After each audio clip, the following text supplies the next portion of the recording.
Well, hello and a very warm welcome to episode 1 of series 3 of BAFringe. Can you believe it's the 3rd series already? BAFringe is the live stream show that examines ideas at the edges of business analysis. Perhaps that's new ideas, or perhaps it's different or other ideas that we should bring more into the focus of what we do. Now, season 3 is going to be quite a different season, but we'll tell you more about that a little bit later in the show. Now, as ever, we're live on Zoom and also on YouTube. If you manage to get into the Zoom room, you do have a much better deal, I'll be honest, because you can network. So if you're in the Zoom room, now's a really good idea to get into the chat, say maybe who you are, where you're from, what particular segment you're looking forward to, and do share ideas throughout the session there. Now, BAFringe is always a social event, not just in the chat, but also on social media. So do remember that we have the hashtag, that's hashtag BAFringe. So hashtag BAFringe, which you can use on LinkedIn, on Twitter, or your social media network of choice.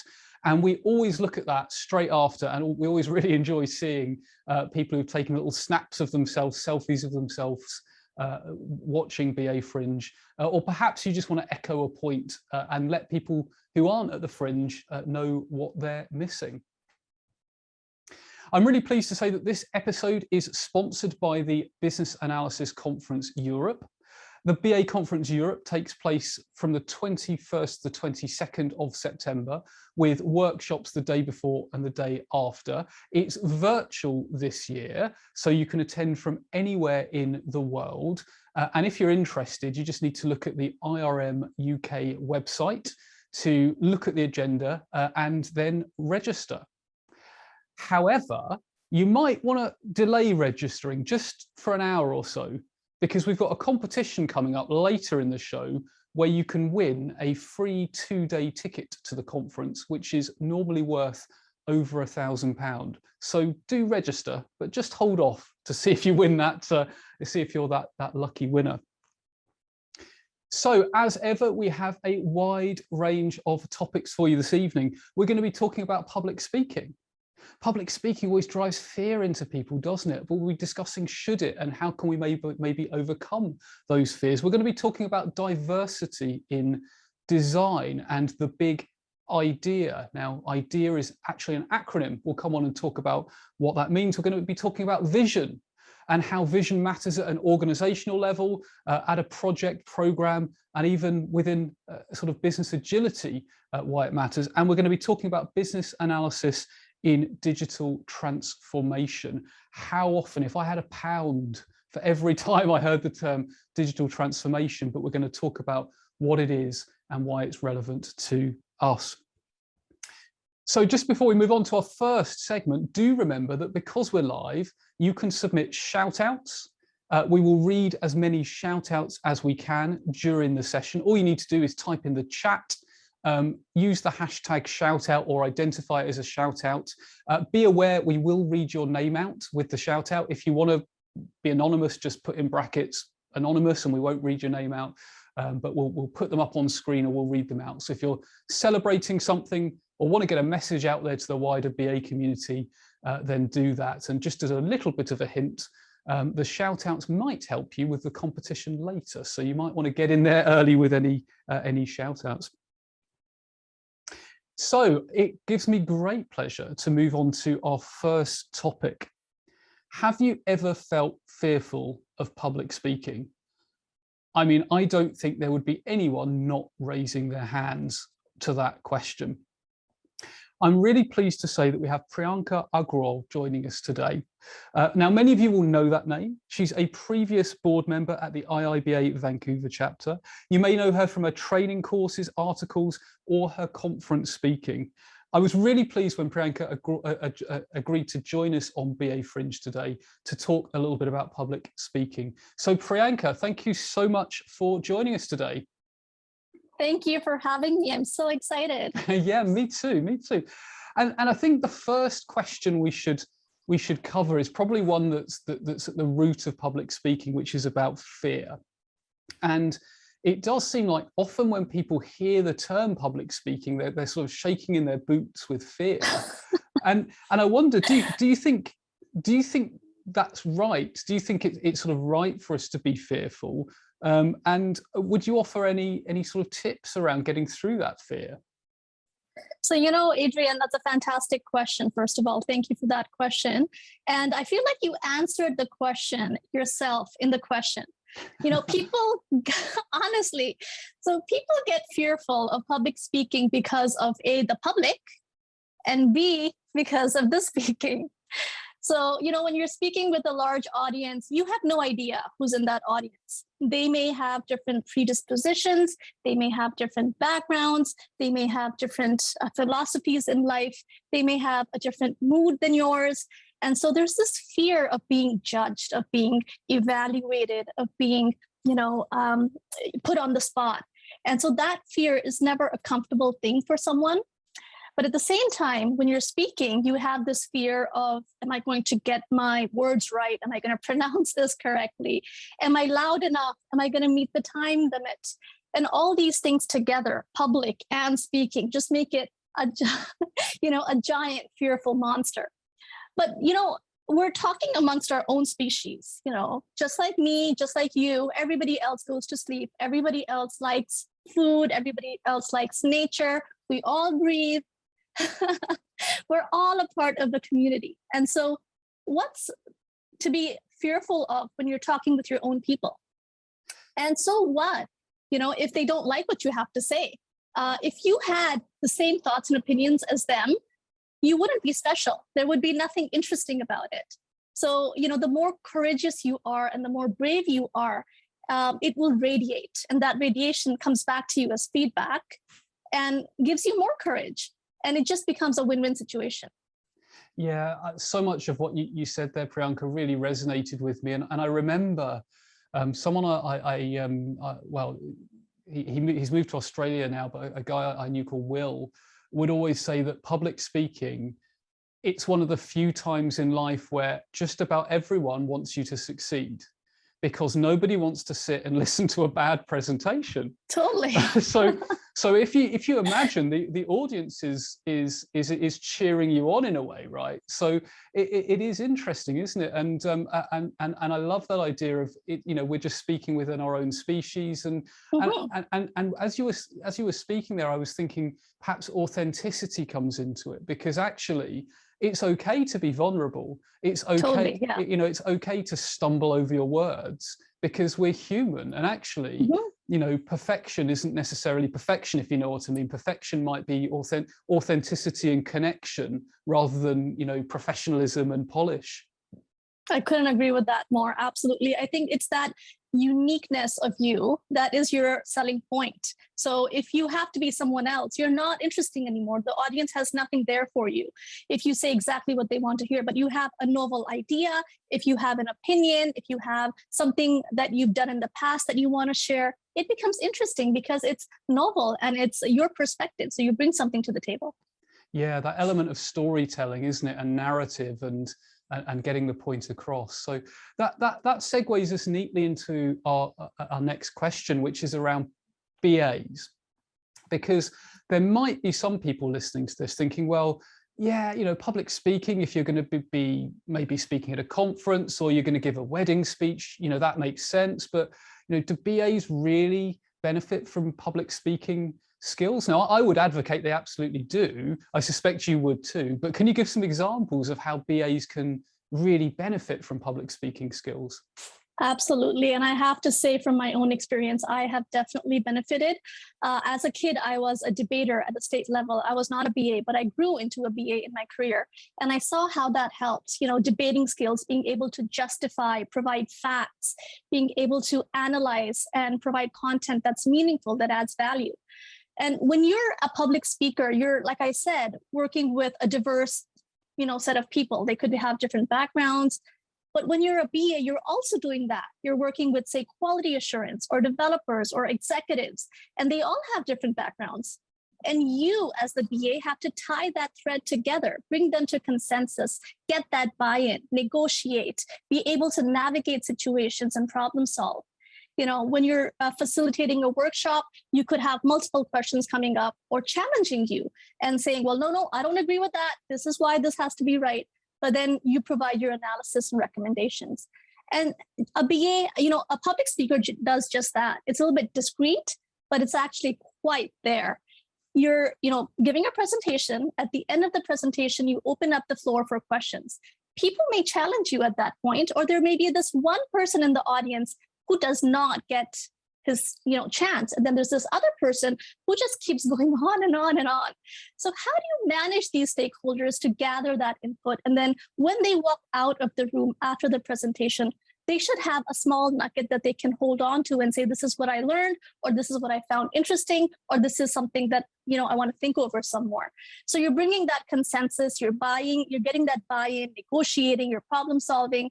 You are walking into an uncharted territory. You're justifying your thoughts, you're providing facts, and you're performing analysis in the moment. What kind of feedback am I getting from people, right? Yeah, I love that, and I love that idea of feedback. And it's one of those things that I don't know about you, but I found harder / different in a virtual environment, because in a real world environment, I always take the view that actually it's always a dialogue.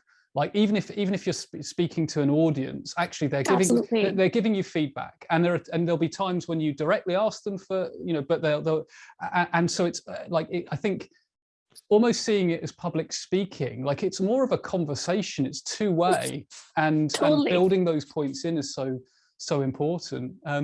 So thinking about sort of tips for improving, if there's someone watching now who's maybe a reluctant public speaker, maybe they're really terrified, maybe they're the sort of person, we've probably all been there, where the night before a presentation they're in cold sweats, really panicking.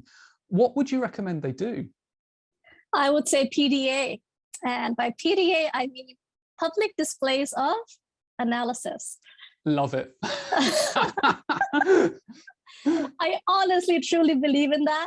But if you take it on a more serious note, P stands for prepare and practice, D stands for deliver, and A stands for analysis.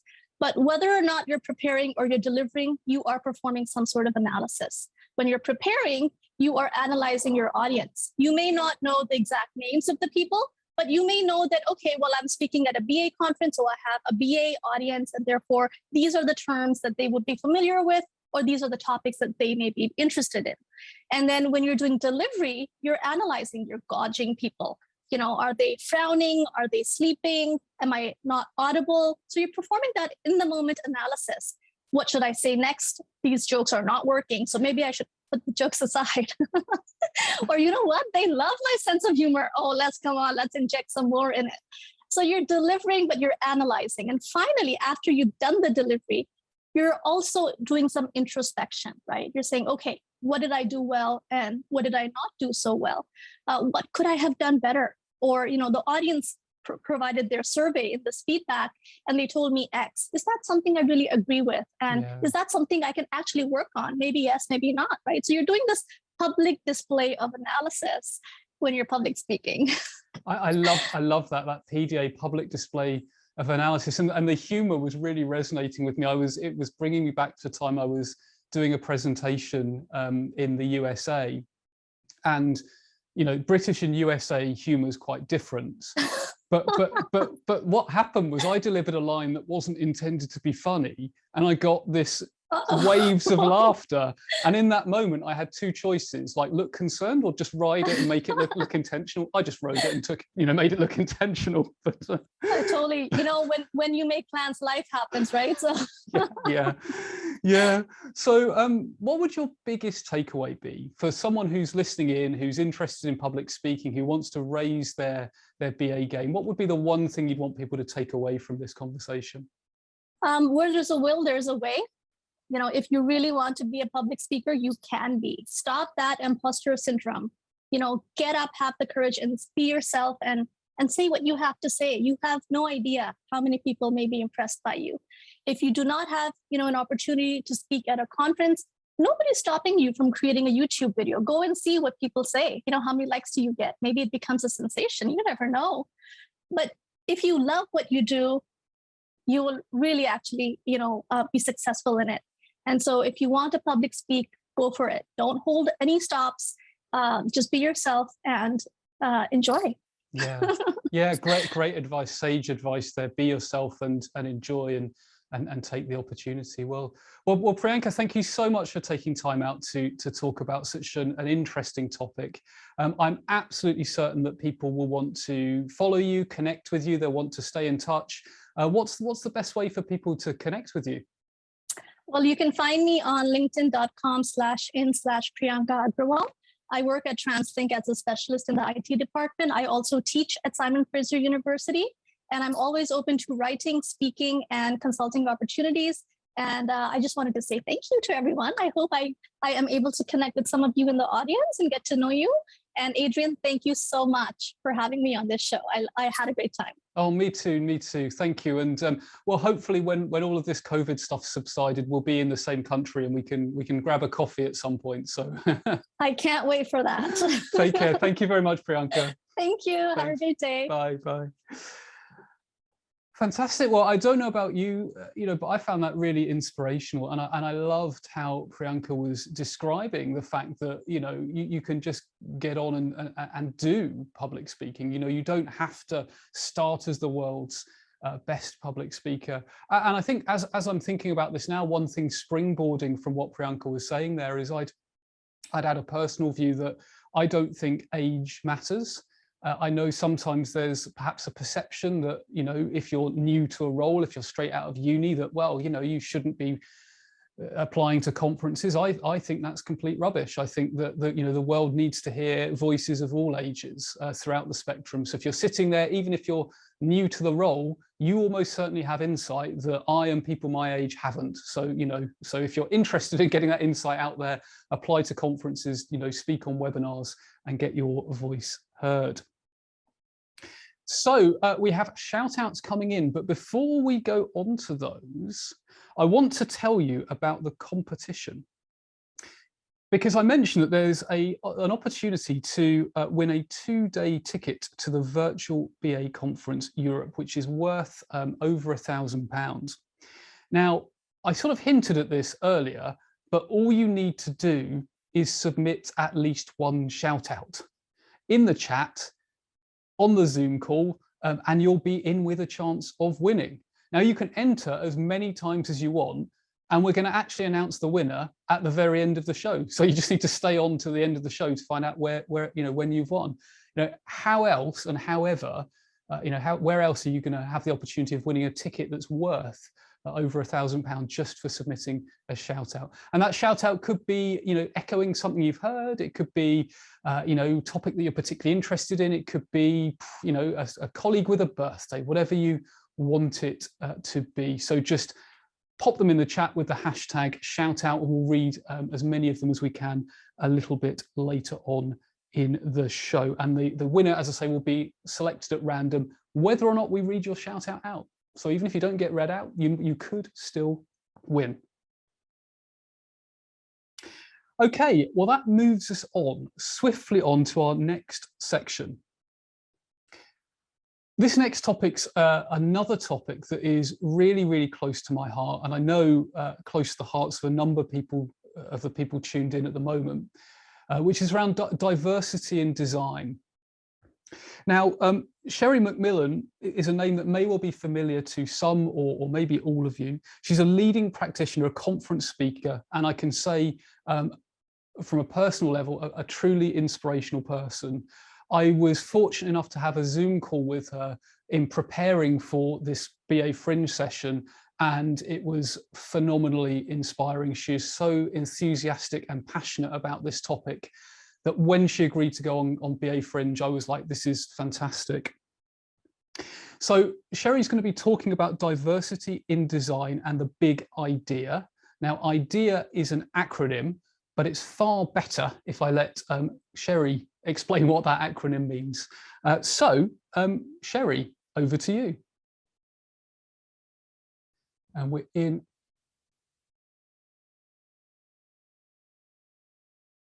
Hi, my name is Sherry McMillan. I'm a certified business analysis professional, and I also lead a team of about 35 business analysts.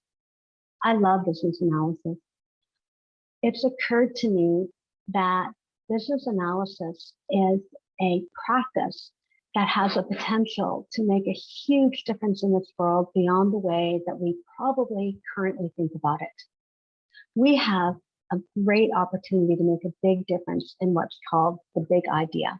So IDEA being a great acronym for inclusion, diversity, equity, and access.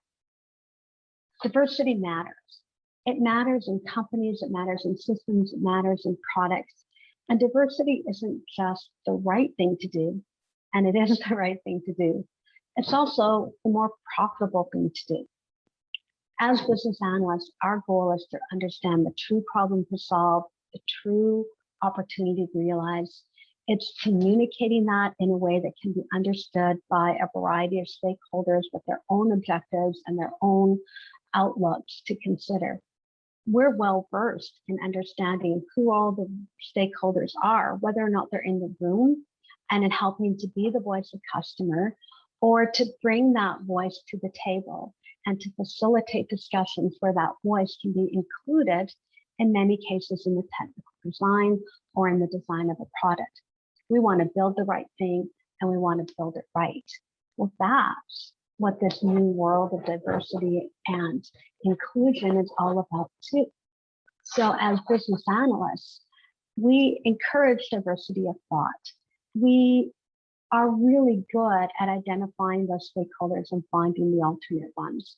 We understand how the loudest voice in the room isn't necessarily the one that should be followed, how the highest paid person in the room is not necessarily making the best design decisions, how we can gently move teams away from what's always been done and to try and facilitate conversations that might be courageous conversations that might take some finesse and some skill in order to move us beyond. I want you to think about how some of those skills can be used to take our day-to-day work and help us to build products and systems and processes that are more inclusive in and of themselves. I'll give you an example from my world. I have some speech and hearing impediments. I can't even tell you how many times I've used an IVR system and they can't understand my voice because it's voice activated and I get stuck. And being a VA, I will often go the extra mile and write an email or get through to a person and volunteer to help them do beta testing or just understand that as a customer, that's a difficult experience for me. But many times I just hang up and that company never knows that they missed out on my money, never mind why. Another example would be I have a daughter in a wheelchair. When I want to buy tickets for her for an event, the way that most ticketing systems are set up and the way most venues are set up, I can only buy one ticket for one other person to accompany her, which means we cannot sit together as a family. And usually I can't get advanced ticket sales. But there's another company that's done it better. And that company lets us buy tickets and they will actually remove the physical seat and put in a wheelchair seat. And the wheelchair seating is not limited to X number of predefined seats set up 30 years ago when the venue was built. And that company, take my money. So I think that, good design went into decisions like that. And I'm betting that business analysts all around the world are helping to build systems and processes and products that could actually make a really, really big difference if we take our business analysis skills and think about it. So here's a couple of really practical things. You're probably used to writing use cases, right? System does this, user does that, system does this, user does that. And the alternate path might be an opportunity for you to think about inclusion. What if my customer is colorblind? What if they have arthritis? Are we thinking about multiple marketplaces? What if they speak in a different language? Are we considering a different user group that we haven't thought to market to before because we're always just thinking about this one? You might be building a user story. So as an X, I need to do Y so that Z. That's an amazing opportunity for you to apply an ideal lens to it and to think about diversity and inclusion and access, and to think about if the thing that you're building is equitable. Another really great skill that we have is the persona. So if you're culling from your data and creating personas, or if you're doing focus groups, or if you're involved in workshops, you might want to take that opportunity and just do a little time out and look at that persona and understand, are we only designing for one demographic? Or is our persona representative of the diversity of the marketplace that we are trying to reach? Or even more of a leap that we could reach if we thought to go out to that space. There's so many opportunities for analysts to do that. You want to think about what you're building, who you're building for, and then really, really importantly, who you're building it with, and then how you can build a more diverse and equitable workplace. So when you're thinking about who you're building with, you also want to bring those people in early and often to provide some input on the design. For example, when transit systems are being built and they ensure that they have somebody on staff who is blind and takes that transit system as a blind person and helps to inform on the design. That's a really good idea and a really good way of using an opportunity for customer feedback to make the system more inclusive and ultimately better for everybody. There's so much opportunity within business analysis to do great work and to up the level of the products and the processes and the standard operating procedures that we're facilitating. Can't miss the opportunity to say, also, you want to think about diversity in your team. Look around the table. Who's sitting at the table? Who is helping you in your business analysis work? If you're a hiring manager, you want to hire for diversity to get those multiple points of view. If you are working on a team, you want to make sure that the opportunities that you have to ensure that your teammates have a voice is realized. You might think, I'm just a BA. And for the longest time, I thought that if I wanted to put some good out into the world, I had to think about how to do that for the most part outside of my job. One of the really exciting realizations was when I realized that, hey, as a business analyst, I can make a big difference with what I'm doing. So if you're thinking, I'm just a BA, I want to leave you with the words of Margaret Mead, the wonderful anthropologist who told us to not doubt that a small group of committed citizens, I'm going to challenge you to think of those citizens as business analysts. Never doubt that a small group of committed citizens can change the world, because indeed it's the only thing that ever has. So thank you so much for letting me be part of BAFringe. I will just say fringes are wonderful. There's wonderful things happening on the fringes, and I'm so honored to be a part of it. This is such a huge topic. There's much more to talk about. Please feel free to reach out to me on LinkedIn. I'd love to continue the conversation further. Thank you so much. Bye-bye.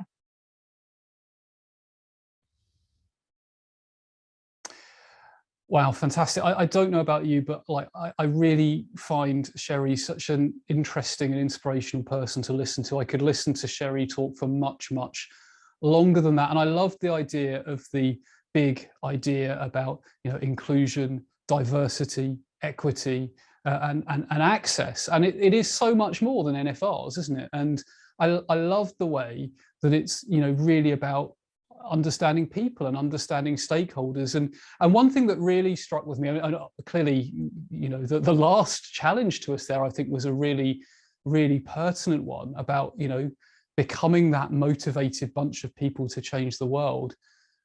But I also loved how Sherry said, you know, this is something that we should be doing. And of course we should be doing it, but there's also a business sense to it as well.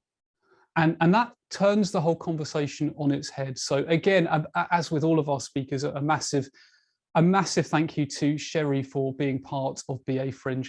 And do connect with Sherry on LinkedIn. I know that she would love to hear from you. You'll be finding in the Zoom chat, the LinkedIn address will be in the chat now. And I like to think of it as a virtual round of applause.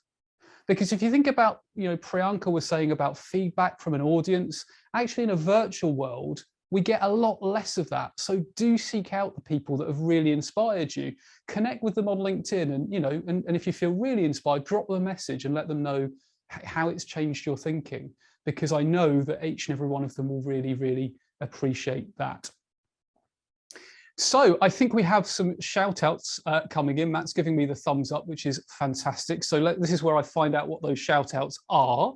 So let's see who we have on the shout out list. So we have Dilran Fernando, who gives a shout out to the entire BA community around the world, sharing their experiences to improve the BA practice at large.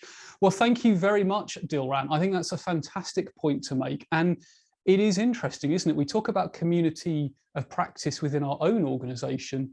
Well, really, like, think about like a meta community, right? You know, and not just of BAs. We can connect with others and share our learning. Really, really love that idea. Thank you, Dilran, for that shout out. So who do we have up next? We have Lawrence Reed, who says, shout out to Danelkis. That's a very, very specific shout out. I'm pretty sure that'll be Danelkis Sarah at IIBA. Apologies if it's not, but Danelkis is awesome. So yeah, absolutely. I would echo that point as well. And I think we have one more shout out queued up ready for us. So we have Maria Becerra, who says, shout out to Emily Tom. Emily Tom gets so many shout outs. She's so awesome. Shout out to Emily Tom for her genuine and constant support to the BA community. And I would 100% echo that point as well. So do keep those shout outs coming in. We'll cover as many of them as we can in the show. Do remember that if you do submit a shout out, you are in with a chance of winning a free 2-day ticket to the BA Conference Europe, which is being held virtually, so you can attend from anywhere in the world. It's on UK time zone. Do keep that in mind, of course. Yeah, and you can enter as many times as you want. And even if we don't get to reading your shout out, that still counts as an entry. So definitely worth doing that. So that moves us neatly on to our next section. Have you ever wondered about vision? Have you ever wondered about what your organization's vision statement is and how it relates to what you do? Does it relate to what you do? Do you even know what it is? Do you even know what the vision of the program, project, change initiative, or product you are working on is? Interesting questions. Well, I'm really pleased to say that we're joined by Leon Bamforth. Now, that's a name that some of you might know because he wrote a fantastic article in last quarter's BA Digest. Now, BA Digest, for those of you that aren't aware, is a quarterly magazine for all things BA. We'll tell you how to get access to that a little bit later if you haven't already seen it. He's also a business change expert, a mediator, and a professional speaker. So, Leon, thank you very much for joining us today. Thanks for having me on, Adrian. Really appreciate it, mate. Fantastic. So, Leon, many organizations have a defined vision, and I suppose change initiatives ought to have a defined vision too. But the cynic amongst us might ask whether visions really matter. And also, like, have you ever come across situations, or what should we do when, like, the vision that's stated diverges massively from the vision on the ground of the people actually affected by the change? How would you sort of grapple that thorny nettle? Yeah, great question. I think what got me really interested in visions is visions are one of the key things that we need as people in order to enable us to thrive, right? We need a purpose that really drives us and where we can feel like we're progressing and developing. Unfortunately, the company visions are not always that, are they? The fact you introduced it with, do you even know what your company vision is? Do you even know what the change vision is? It's not always the front and center thing that is driving our behavior. And I think often that's because we're just not very good at writing things in a way that is exciting and motivates us. So if you take the normal vision of, I know you could pick anything, couldn't you? Of we create synergy in the workplace. What's that mean? We play, holistic solutions. There's a really, really fun Weird Al song called Mission Statement that just mocks the idea of that corporate speak vision, and it doesn't mean anything to us. Whereas I want to reclaim visions as an idea of actually, this is us as humans. This is how we progress, is we have a vision and we achieve something. And if we achieve something as a team, it's one of the greatest feelings, I think, of being able to achieve and achieve well. And certainly, I don't know about you, but the best places I've worked are where I've had a real sense of accomplishment and vision of achieving something hard and actually delivering on it. So for me, that's a vision is that thing that actually drives you on and drives your behavior. So that's not necessarily the same thing as what some executive has written down or what some project manager has written down as an aspirational, this is what I want to achieve. Yeah, which is interesting, Leon, because I suppose that comes back to that divergence. And I mean, this is where the corporate speak starts to get into the conversation. But, you hear about like strategy and execution divide, for example, right? But that, yes, we've probably all seen organizations that have, I don't know about you, but I often think if a vision statement could be plastered from one organization to another, it's probably not a very good vision statement. If it's, we want to delight our customers whilst returning great returns for our shareholders, that's like, well, that's every profit-making organization pretty much. It's not really saying, and who would want to do the opposite to that type of thing? So what would you say if you've got a situation where, the upper vision, the organizational vision is cloudy, where people on the ground don't know what it is, or maybe they've got a very different vision? How could we as analysts go about reconciling that, or should we be playing in that space? I think it's crucial we play in that space, absolutely. I think that the first thing is finding out what is actually animating them. As analysts, we get the really beautiful opportunity of going through lots of places in the organization, don't we, and listening to lots of people, and so we get to listen and find out and really listen deeply about what really is driving this person. What's the thing that excites them? And obviously, as we're going in with our change project, and we go in and say, I used to do this I was the intelligent business analyst. I went in there and I could sort you out and I could tell you this is the as, this is the as is. I could find that. I'm going to tell you what the to be is, and you just got to deliver it. I completely do that the opposite way now. I go and find out how, what are you doing? Mm-hmm. And then I say to them, and you're the expert at this. How do you want to change this? And I'll push them and I'll say, well, I've got, wider experience, but really it's got to be their vision, their idea, because then they're going to implement it. Yeah. That idea of co-creation is so important, isn't it? And it's interesting, isn't it? Because like people often talk about as is and to be, but there are many other. Those are just constructs, right? One we could talk about is ought to be. Like as a stakeholder, what do you think ought to be? Doesn't matter whether you think it's achievable, but what do you think this ought, and what so and there should be. So we can start to play around with some of the linguistics there as well. I think one topic that I'm sure many people will have on their mind is agile, and there's always a good question in agile about, well, do you need to have any kind of vision? I mean, I would strongly advocate that you absolutely do, but others may have a different view. But like, what would your view be if you're a BA working on an agile project? How does vision play into that world?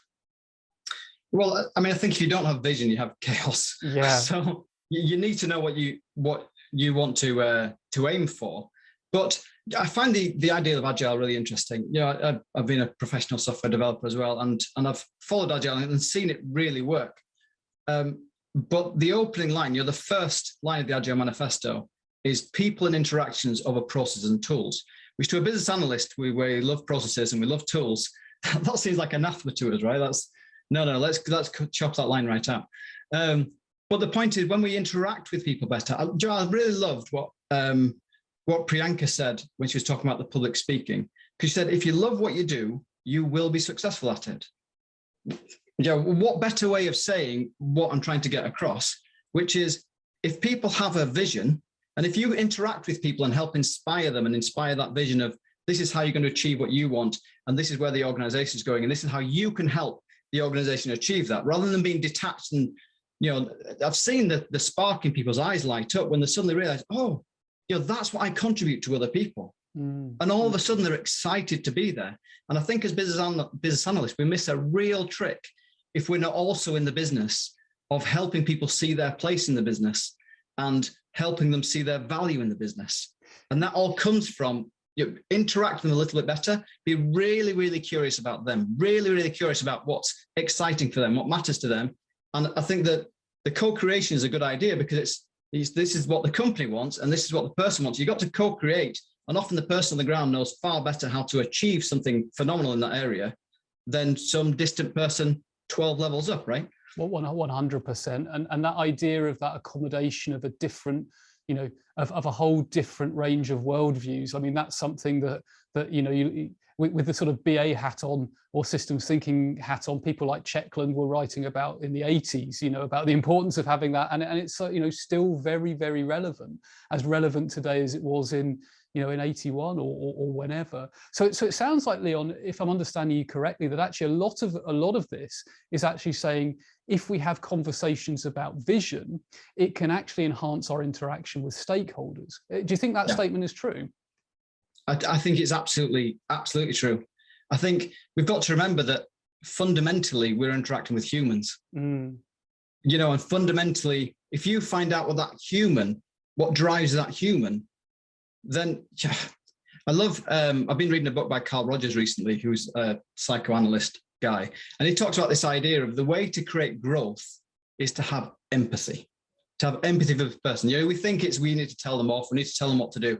Actually, if we have empathy for the person, then they flourish. And who doesn't want people to flourish? And as business analysts, I think sometimes we can see it, because we're analysts, we can, you know, we take a step back and we see ourselves as a little bit analytical, and we're just using tools and techniques. But actually, if we're working with people, if we're really collaborating and working with people, it's so fun. Yeah. It's so enjoyable to do that, and to see people come alive, and to find friends that you never knew would exist. It's such, for me, that's the pleasure and the joy of business analysts. Yeah. The other stuff is the fluff that we do to make it happen, but it's the people that are the exciting bit. Definitely the people, the relationships, the interactions, the storytelling, the narratives, all of these things that build it together. So with that in mind, I mean, thinking about someone who's perhaps never thought about visions before, I mean, are there any concepts or tools or frameworks or techniques that you'd recommend that they look up, or how, you know, how can someone really embrace this idea of visions? I think the key thing, I was looking at just before the interview, I was just kind of remind myself of the definition of vision. My favorite is the one from the Oxford English Dictionary, which says a vision is where you see something that doesn't exist, either from a religious experience, mental health, or drugs. So wow. Yeah, absolutely. But the point is, we always see things that don't exist. You know, I'm seeing something and we create something together, and that's what humans do. You know, you look at the cities and the roads and the everything, all the civilization that we have. Some person thought about that first, got people together and bought into that vision to achieve it. And I think as business analysts, we have a real opportunity to help unblock where people's vision, you know, sometimes the idea of they want to attach to the vision and join to the vision, but they're scared. You know, they're scared of, well, what's this mean for my job? They're scared of what's this mean for, and if you can listen to them and be curious and understand and just help them think things through, then all of a sudden they can be attached to that vision and achieve phenomenal things for them, for the business, and everyone wins. And again, it's such a joy to be part of that. Yeah, I'm not sure that quite answers the question. No, I think it definitely does. It gets to the gist of it, and I think it sort of brings us back to something Sherry was saying about, don't be afraid to. I mean, it was a quote, but don't be afraid to be part of a group of people thinking that you can change the world. I'm paraphrasing the quote very, very badly, but then there's that element of actually, maybe we're not always changing the world, but we're changing somebody's world, or a world as experienced by a customer or an employee, or whatever. And I love that definition of vision's a really interesting one as well. So Leon, fantastic. I mean, we could chat about vision for hours. It's a really interesting topic, one that I'm sure people listening in will want to know more about. They'll want to find out more about, and people will want to follow you, connect with you. What's the best way for people to stay in touch? You can look up me on LinkedIn, Leon Bamforth, or you can go to my website, www.leonbamforth.com. Email me, leon@leonbamforth.com. I'm fairly easily found. If for those that want to be found, I'm not very good at hiding. Fantastic. Excellent. Well, thank you once again for being part of BAFringe, Leon. Fantastic conversation, and I'm sure we'll speak again soon. Definitely. Thanks for inviting me, Adrian, and well done, everyone. Good luck for the competition, everyone. Yeah, indeed. Thanks. Fantastic. Well, a lot to think about with the three speakers so far, and I'm seeing similarities here between Sherry's real challenge to us to, think more about inclusion and diversity. We've got, Leon encouraging us to think about connecting visions, but by connecting visions, we have to understand different stakeholder perspectives. Well, that plays into understanding diversity and inclusion. And, Priyanka's inspirational statement about, well, we're dealing with people of our own species. We don't need to be scared of presenting, and it's that dialogue and that interaction. So isn't it interesting how three very different topics, but there seems to be a common thread throughout them. So fantastic. So again, just a reminder, so there is a competition ongoing in this episode of BAFringe. So if you would like to win a 2-day ticket to the BA Conference Europe, do submit a shout out. We'll take the last remaining shout outs in the next little link section after the next section, so you've still got some time to do that. But before we moved on, I wanted to let you know about BA Digest magazine. Most of you, I think, have probably seen this. BA Digest has been going in one form or another for years, but about a year ago, we shifted it to a PDF quarterly magazine. And it is completely free. You don't have to register, right? So you don't have to put in your email address. You can read it online, you can download it as a PDF. And you know what, if you download it as a PDF, it's not one of those things where, oh no, don't share it. It's like, send it to your friends. The more people that see it, the better. So in the chat on Zoom, you will be seeing a link where you can download for free the Q3 version. If you're on our mailing list, you'll get links to it automatically. The next edition is out in October. But one thing I wanted to mention is, as well as reading it, you can write for it. It's a platform for everyone. It's a practice for by practitioners for practitioners. And it doesn't matter if you've never written an article before. We'd be very interested in talking to you. Now, the October version is full. In fact, the October version is over full of articles, but we are, of course, always looking for Q1 2022 articles, which will give you lots of time to write it. So if that's of interest, get in touch. Equally, if you're interested in being part of a future event or webinar, get in touch. All of these really are about the community, they're about practitioners, and there's really no barrier to entry. Just drop us an email, have a conversation, and we can definitely do that. So for the next segment, I'd like to introduce Maria Becerra. Now, again, it's a name I'm sure will be familiar to many of you, particularly those of you that are online and on LinkedIn. Maria is a super enthusiastic BA with really, really wide experience. She volunteers for the IIBA. She's the president at the Hamilton chapter. It's really interesting, isn't it? A lot of sort of leading practitioners either volunteer for IIBA or have volunteered for IIBA. So something to mull over. She also volunteers for the AI for Good Foundation and more. But today she's going to talk to us about the thorny topic of digital transformation and the business analyst. So, Maria, over to you.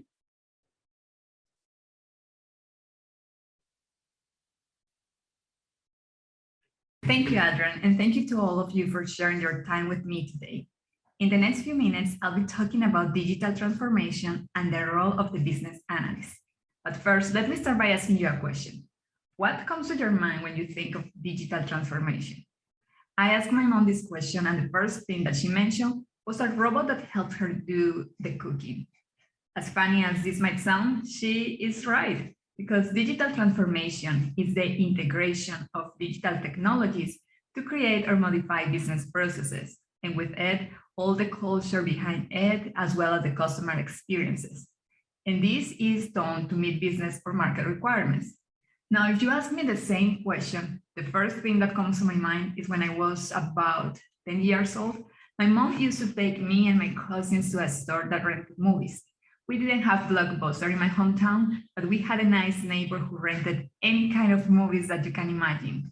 We used to register in a notebook, paid what I believe was a small fee, and a deposit, just in case we won the lottery, move away, and never return the videotape. Renting movies was, with no doubt, a nice weekly adventure. But the truth is that paying for streaming services is much more comfortable, convenient, and cheaper. And now, if you're watching this video, there is a chance that you also live the same scenario and experience the benefits of digital transformation, which besides modifying processes, is also used to enable new experiences, like sharing this video or sharing knowledge, news, and so on. It can be done in a small scale, like automating the process of renting movies at my neighbor's store, or at a large scale, like providing streaming services for the entire world population. As you see, digital transformation is much more than installing a new software in your company. It is about solving business problems through existing technology, and it involves significant changes in the way that business is done. And one of the ways that we business analysts can get involved in digital transformation projects is by looking for the why behind the change. Our role is to understand that why, because without a clear understanding of the reasons behind the digital transformation, we can define the strategy that will take the enterprise from the current state to the future state.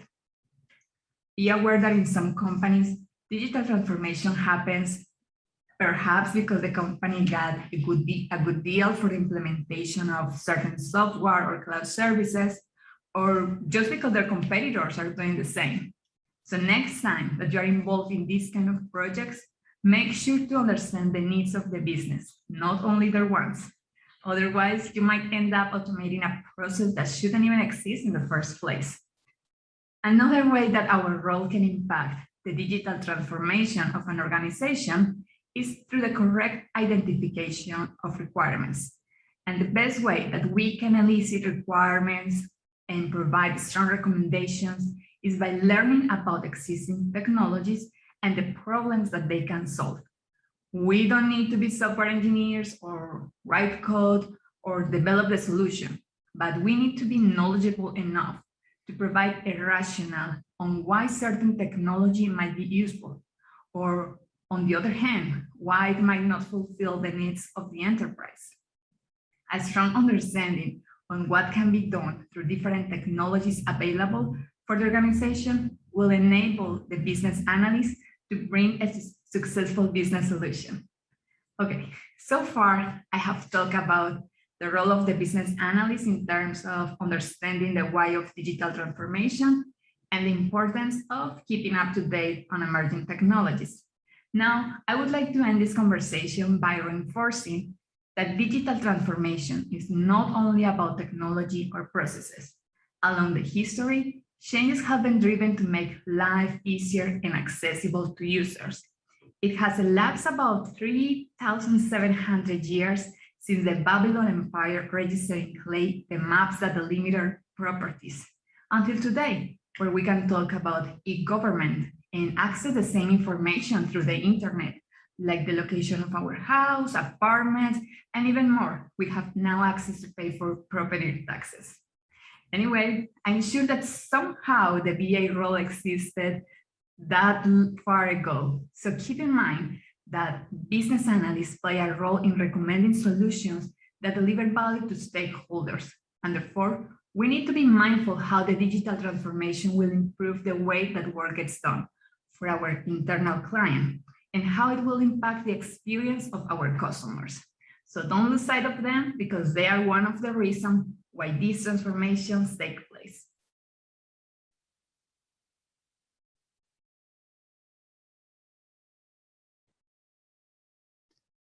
Fantastic. Well, thank you, Maria, for such a comprehensive and really, really sort of thorough in a short segment, a really thorough definition of what digital transformation is, and by implication, what it isn't. And I love the idea of, it can be something small. It could be, and I love the idea of a robot to do the cooking, but it doesn't have to be that. And I love the whole how Maria was saying, it's really about understanding the why. Like it's something we should be doing as BAs all of the time. And again, when I was listening back to this, you start to see parallels with what, say, Sherry was saying about accessibility. And if we're making people's lives better through digital transformation, then we've got to be careful that we don't exclude some people and actually bring, we could actually make things more accessible if we do it right through digital transformation. So by pure serendipity, I could claim through good planning, but by pure serendipity, we've got some real common threads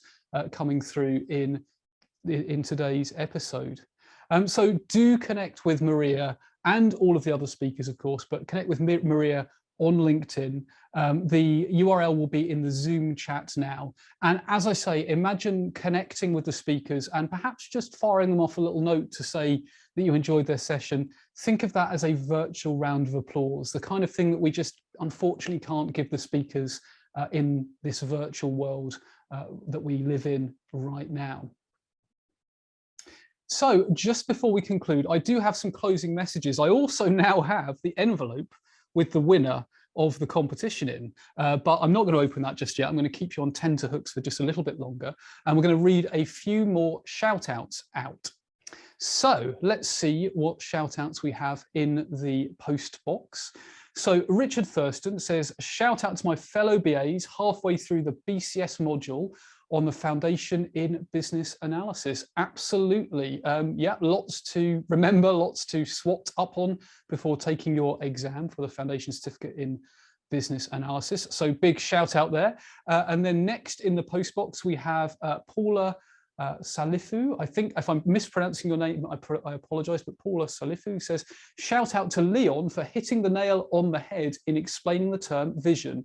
It got me thinking. Fantastic. Thank you very much for that, Paula. And then we've got time for one final shout out. So let's see who is in the post box. Louise Pickard says, shout out to Adrian for consistently pushing forward the BA, the skills, the roles, the importance, and highlighting the differences, because a BA is not one single thing. Well, thank you very much, Louise. That's very, very much appreciated. So just before I draw the competition entry, I want to let you know about the next episodes, plural, of BAFringe. Because I mentioned that this series is going to be a little bit different to the series that have come before it.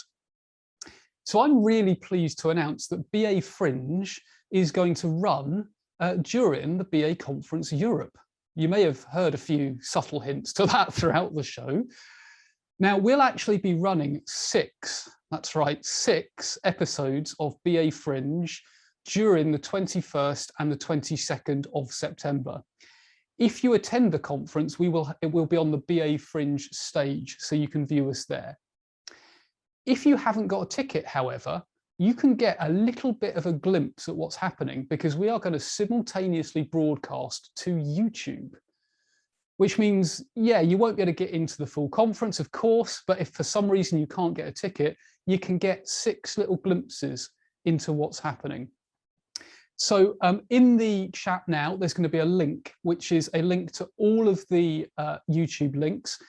It's a little different. You don't need to register on Zoom. So what you need to do is go through to that URL now and add those links into your diary. What you might want to do is subscribe to the YouTube channel and hit the notify button so it pops up on your app when we go live. But there will be literally 6 episodes over 2 days. It will be a very similar format. So we'll be having interviews with the speakers and little tidbits. So of course, you might well see some of them and then want to attend the second day and buy a ticket, which is all the better as well. Do check out the agenda, consider buying a ticket, consider attending if you can. Thanks again to our sponsor IRM UK and the BA Conference Europe and the BA Conference Europe Committee. Do check out the agenda. It's an excellent agenda for the BA Conference Europe, which brings me to announcing the winner. So drum roll, please. And remember, even if your shout out wasn't read out, you were still in with a chance of winning. But the winner is Paula Salifu.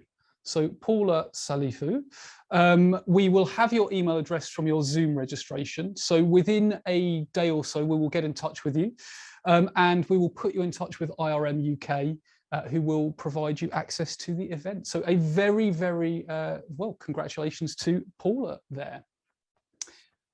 All that's left for me to say before I finally close is do keep an eye on our website for other upcoming webinars, because it's not just BAFringe. We run a whole bunch of other free events and also paid for training. And, if you've enjoyed BAFringe, imagine what training would be like.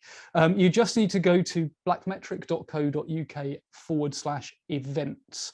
And that will give you a list of all the upcoming public training courses and indeed free webinars.